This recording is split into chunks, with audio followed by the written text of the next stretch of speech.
Para pendengar radio yang saya kasih dalam Tuhan kita Yesus Kristus, Shalom. Ini dengan pendeta Reindel Schoenemann. Pada saat ini kita bersama-sama akan merenungkan tema Doa Bapa Kami, doa contoh bagi para murid Yesus. Doa Bapa Kami, doa contoh bagi para murid Yesus. Kita membaca dari Matius pasal 6 ayat 9 sampai 13. Matius pasal 6 ayat 9 sampai 13. Karena itu berdoalah demikian: Bapa kami yang di sorga, dikuduskanlah namamu, datanglah kerajaanmu, jadilah kehendakmu di bumi seperti di sorga.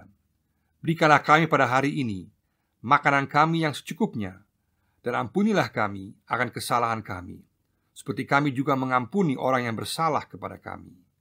Dan janganlah membawa kami ke dalam pencobaan, tetapi lepaskanlah kami daripada yang jahat.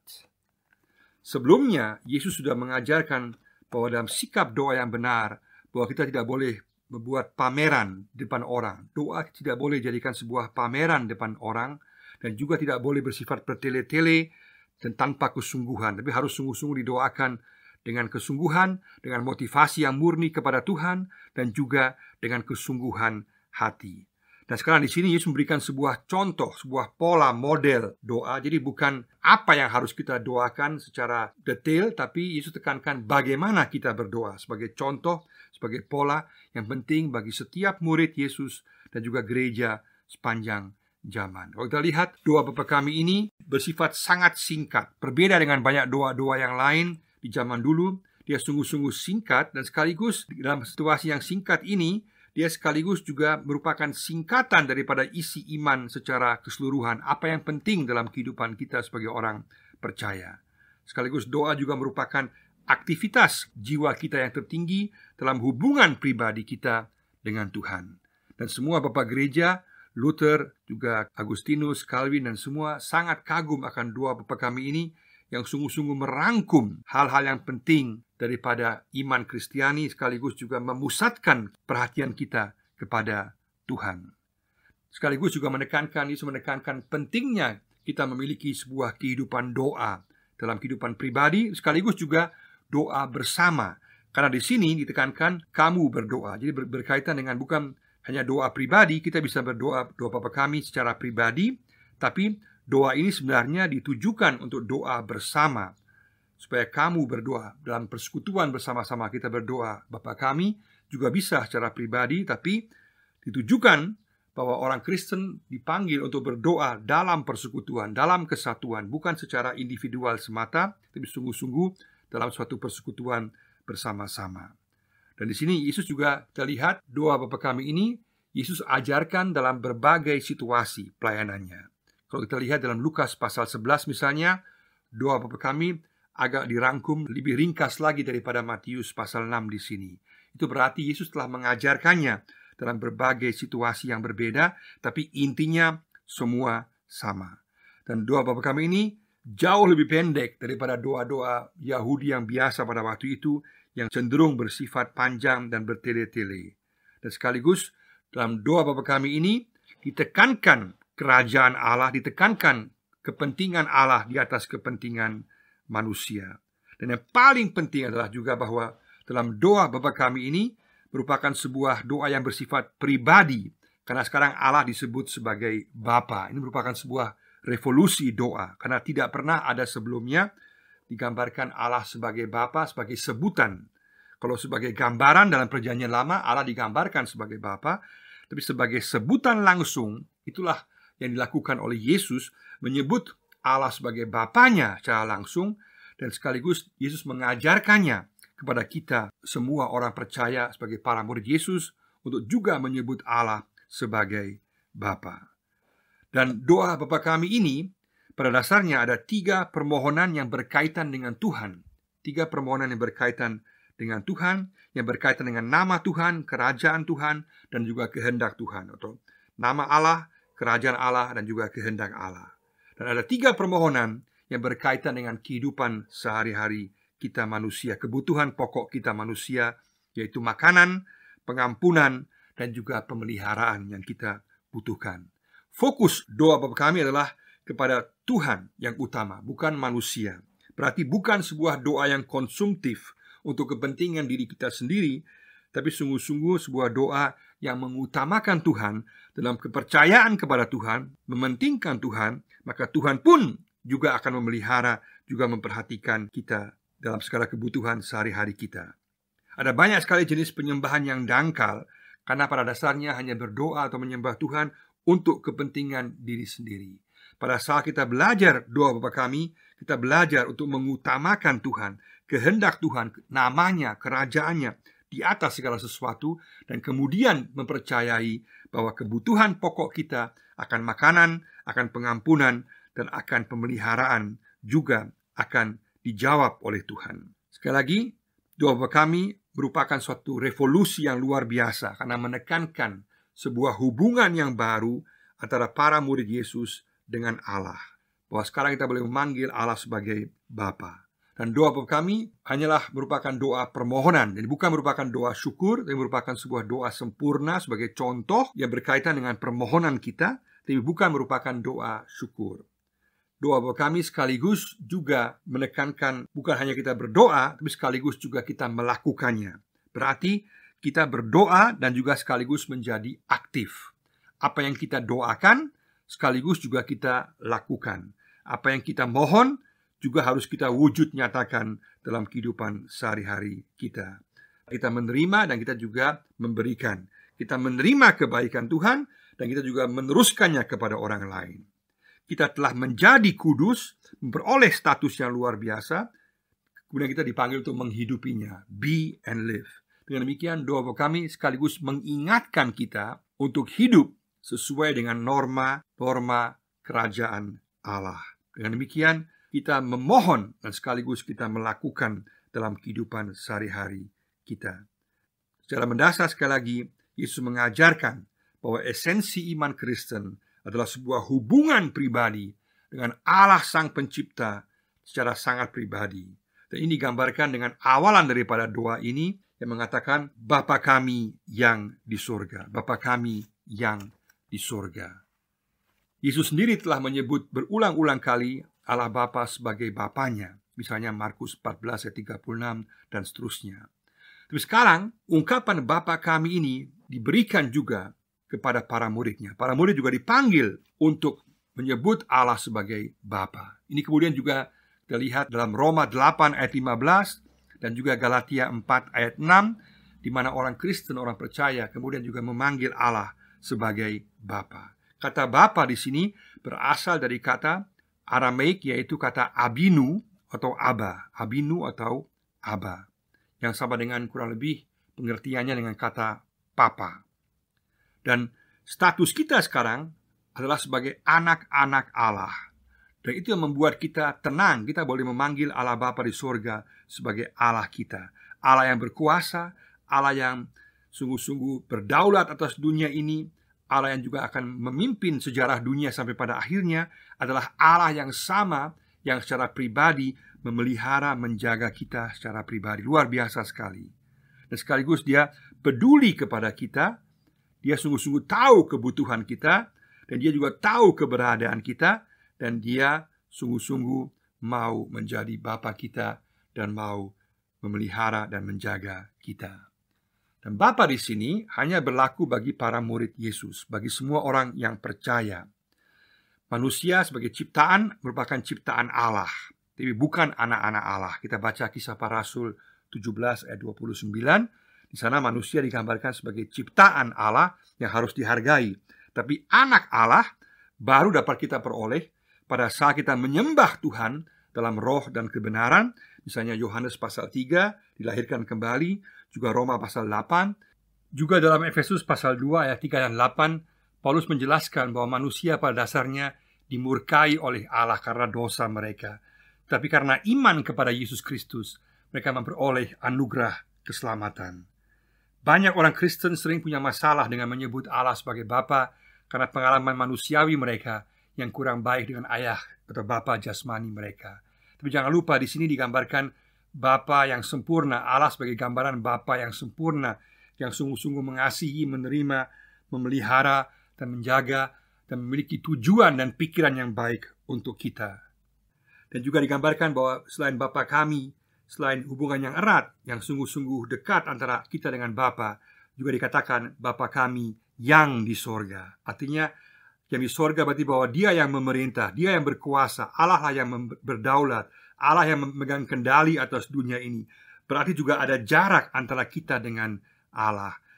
Sedekat-dekatnya hubungan kita dengan Allah, tetap ada jarak, bahwa Allah tetap Allah dan kita adalah manusia. Sehingga kita menghormati Allah, menghargai Allah, mengetahui bahwa Allah, Dia sungguh-sungguh adalah transenden, Dia yang berkuasa, Dia yang berdaulat. Kita memerlukan suatu balance, suatu keseimbangan antara satu sisi sungguh-sungguh tahu bahwa hubungan kita erat dengan Allah Bapa kita, sekaligus juga mengetahui bahwa Allah Bapa kita yang kita sembah adalah Allah dunia ini yang jauh di atas segalanya. Sehingga kita memiliki keseimbangan antara kedekatan dengan menghormati Allah Bapa kita yang di sorga.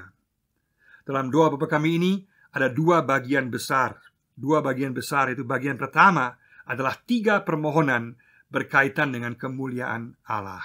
3 permohonan berkaitan dengan kemuliaan Allah, itu bagian yang pertama, ayat yang ke-9 dan ayatnya yang ke-10. Yang pertama adalah berkaitan dengan nama Allah, dengan nama Allah. Dikuduskanlah namamu. Ini berarti bahwa kita memohon agar nama Tuhan dikuduskan. Artinya Allah kudus, berarti Allah itu terpisah dari dunia ini.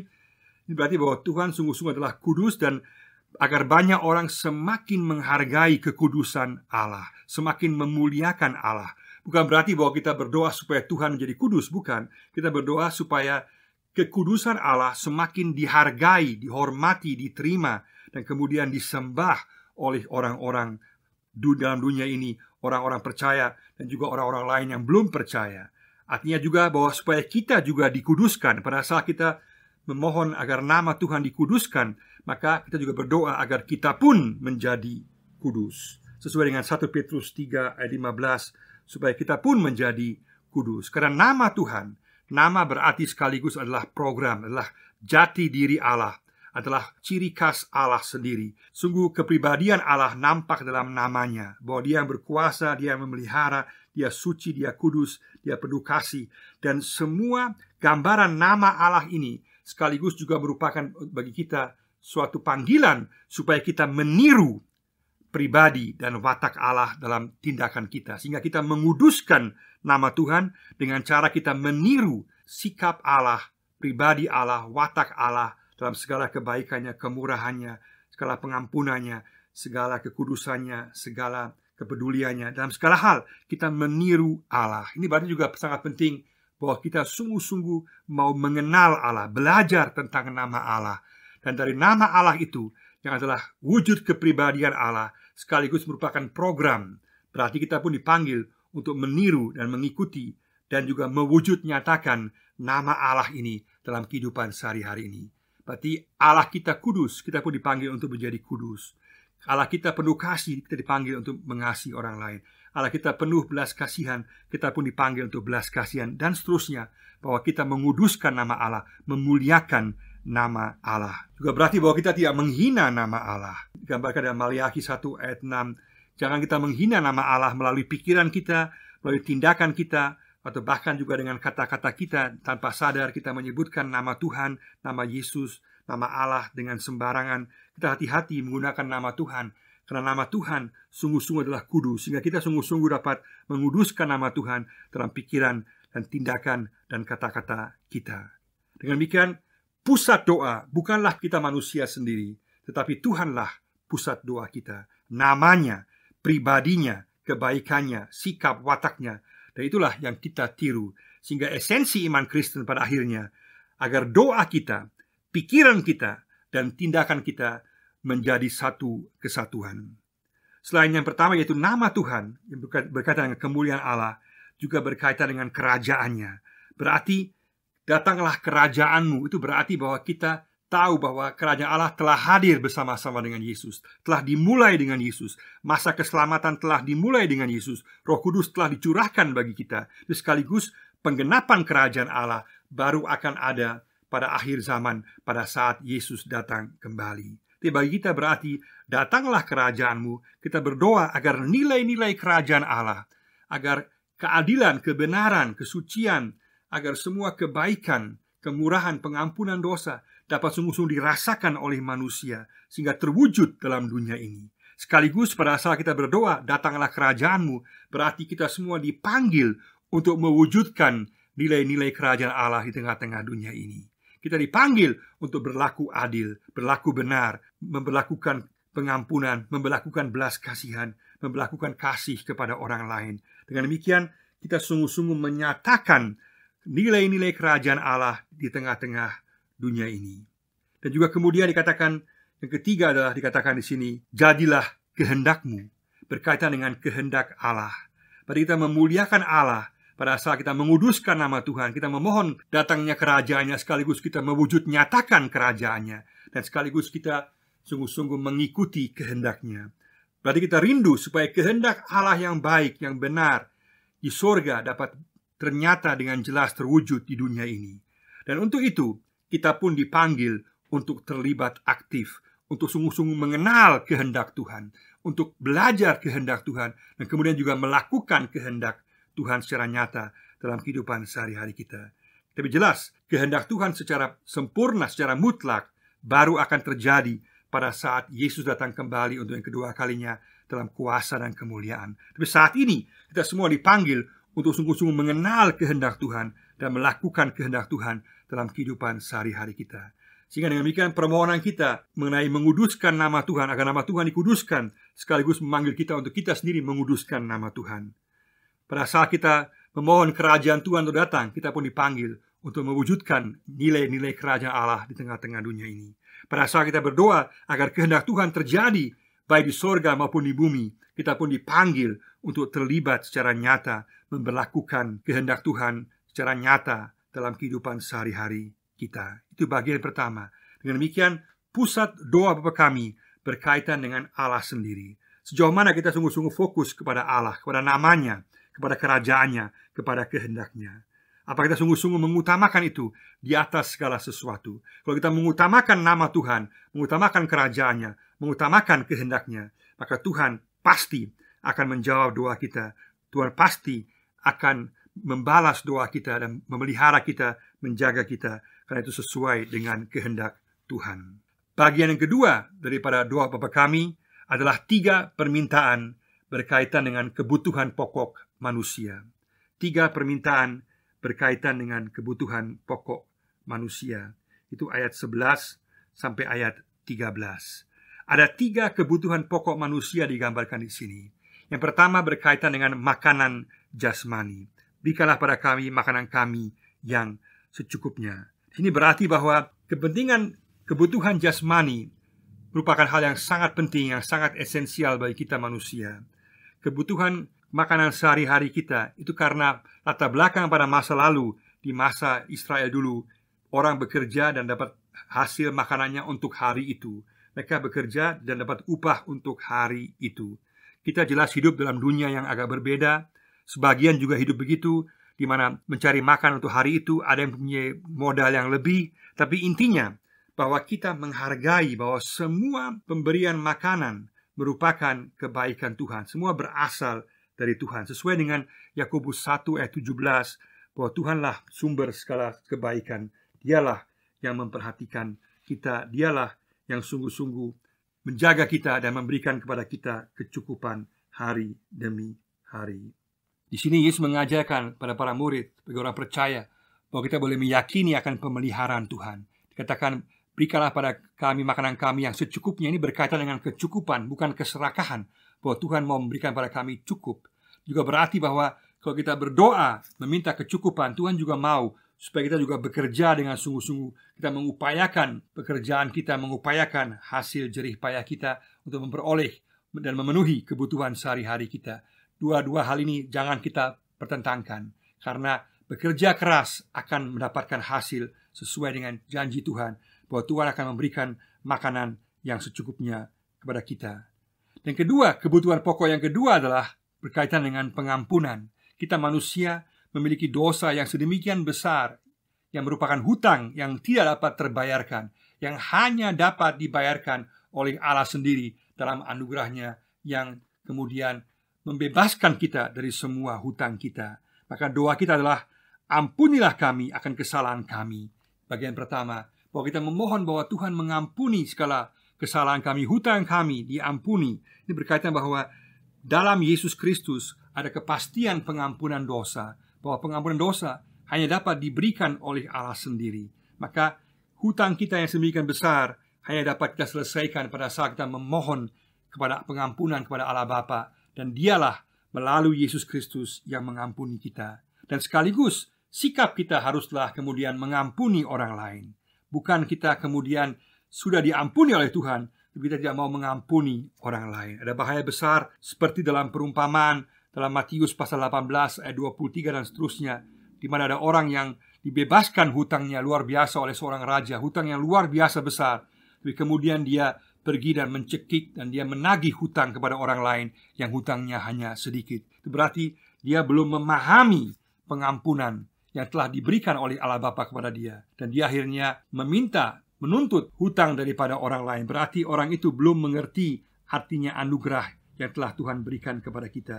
Juga dalam ayat 14 dikatakan, kalau kita tidak mengampuni orang yang bersalah kepada kita, maka Tuhan pun tidak akan mengampuni kita. Pada saat kita tidak mengampuni orang lain, berarti kita belum memahami keberdosaan diri kita sendiri. Karena pada saat kita memahami keberdosaan diri kita sendiri, kita akan sadar dosa kita demikian besar, dan kita tidak akan lagi terganggu oleh dosa kecil orang lain. Kita tidak akan terganggu oleh kesalahan orang lain. Kita akan lebih banyak melihat bahwa kita telah diampuni, dan dalam rasa syukur kita pun mengampuni orang lain. Karena kita mengerti kita adalah orang-orang yang telah memperoleh anugerah Allah dan harus meneruskan anugerah pengampunan ini kepada orang lain. Kita membutuhkan pengampunan daripada Tuhan, dan juga setiap orang lain membutuhkan pengampunan dari kita, dan kita pun membutuhkan pengampunan dari orang lain. Maka mari sama-sama kita saling mengampuni, karena Yesus telah mengampuni kita. Dan kebutuhan yang ketiga yang sangat penting adalah pemeliharaan, berkaitan dengan pemeliharaan melawan pencobaan. Sini gambarkan jelas bahwa setiap orang percaya berhadapan dengan kuasa kegelapan, kuasa iblis yang selalu mau menjatuhkan kita, mau mencobai kita. Maka hanya bersama-sama dengan Yesus, dengan kekuatan Yesus, kekuatan Allah, kita dapat melawan pencobaan. Sini dipakai gaya bahasa litotes. Litotes artinya bahwa sesuatu ditekankan secara negatif untuk menekankan hal yang positif. Berarti ditekankan, jangan bawa kami dalam pencobaan. Maksudnya, hantarkanlah kami, bawalah kami kepada jalan yang benar, jalan pemeliharaanmu, jalan yang sungguh-sungguh sesuai dengan kehendakmu.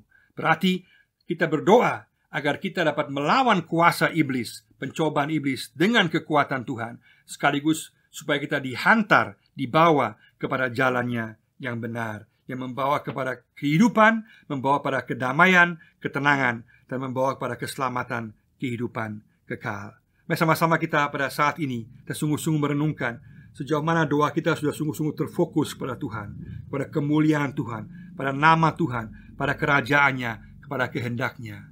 Sekaligus juga kita katakan, Tuhan, kita mau memuliakan Engkau dengan menguduskan nama-Mu dalam kehidupan kita, mau sungguh-sungguh mewujudkan nilai-nilai kerajaan Allah dalam kehidupan kita, dan juga kita mau menuruti kehendak-Mu dalam kehidupan kita secara praktis, secara nyata. Kita juga mau sungguh-sungguh berdoa agar Engkau dan meyakini bahwa Engkau akan memenuhi kebutuhan sehari-hari kita, jasmani kita. Kita juga mau bekerja keras, mencukuri pekerjaan kita, melakukan yang terbaik dengan apa yang kita mampu dari pihak kita.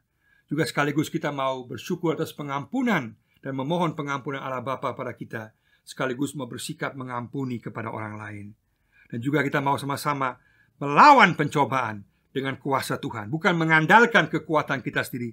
Tidak mungkin melawan kuasa pencobaan dengan kekuatan kita sendiri. Kita sungguh-sungguh bergantung kepada kuasa pemeliharaan Tuhan, dan sekaligus memohon agar Tuhan yang membuka pikiran kita, mata kita, hati kita untuk berada dalam jalan Tuhan, dalam jalan yang benar, dalam pemeliharaan Tuhan. Mari sama-sama kita katakan, Bapa kami yang di sorga, dikuduskanlah nama-Mu, datanglah kerajaan-Mu, jadilah kehendak-Mu di bumi seperti di sorga. Berikanlah kami pada hari ini makanan kami yang cukupnya, dan ampunilah kami akan kesalahan kami, seperti kami juga mengampuni orang yang bersalah kepada kami. Dan janganlah membawa kami dalam pencobaan, tapi lepaskanlah kami daripada yang jahat. Kiranya Tuhan memberkati kita semua. Amin.